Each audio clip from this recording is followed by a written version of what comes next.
The COVID pandemic's nascent legacy has manifold characteristics: mass panic, morbid statistics, and grim reality checks for the global healthcare infrastructure's future. One such harrowing legacy, whose implications the economy is reaping today, is the blow to the labour market. The pandemic triggered a mass exodus of workers, both non-voluntary and voluntary.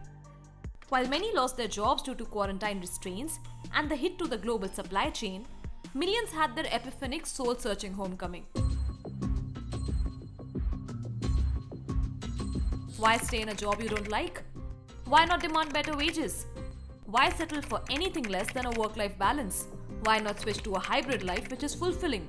Why continue to face burnout? It won't be a stretch to say the global demographic dividend went on a sabbatical. But the break's over. The offices are open now, people are back to work.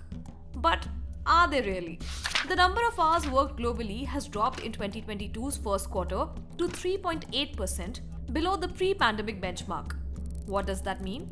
It means that within the first 3 months of 2022, there's a shortfall of 11.2 crore full-time jobs. This means workers have not returned and they don't have a job. What is going on? Houston, we have a problem. Exodus of skilled professionals, a wave of resignations, already depleted workforce. Economists are calling it the Great Resignation.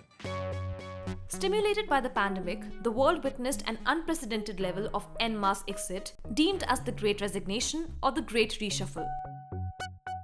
The attrition rate touched the sky as workers stuck at home realized that they could add value from anywhere, and the somber realization of mortality brought about a desire for work that's fulfilling, has meaning and purpose, allows a work-life balance, offers benefits, and most importantly, pays better.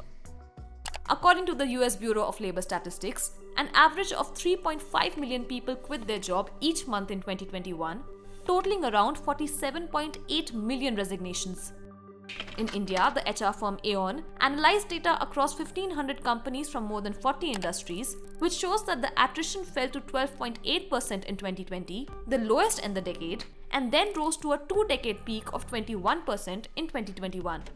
Some have hailed this great quit as a workers' revolution, as companies increased wages and offered benefits and work flexibility to retain their talent.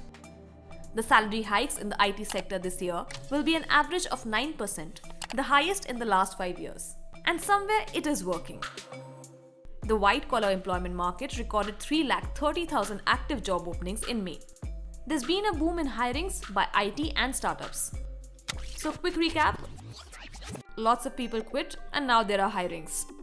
That's good, right? Not so soon. It's a K-shaped growth path for India Inc. The digital sector is benefiting. Even though India added 88 lakh new jobs in April, the unemployment rate remains high. The overall labour participation rate in India has dropped from 46% to 40%. More than 45 crore Indians of legal working age are not even on the lookout for a job.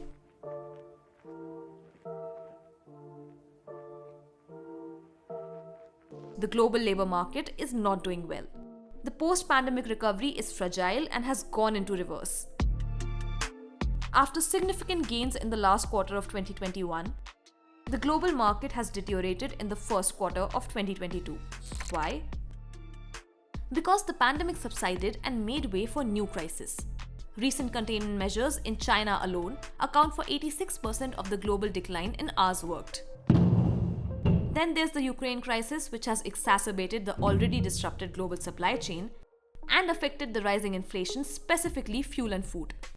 Not to forget, there's also financial turbulence and potential debt distress.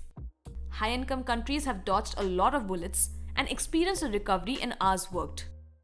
These are problems for the low and middle-income countries that are suffering setbacks. One major reason that highlights this unequal distress is the gender gap in labour. The pandemic seems to have further increased the already substantial gender imbalances in employment participation. Indian women's labour force participation rate fell from 24.8% to 22.3% in 2021. The share of women in professional and technical roles declined to 29.2%.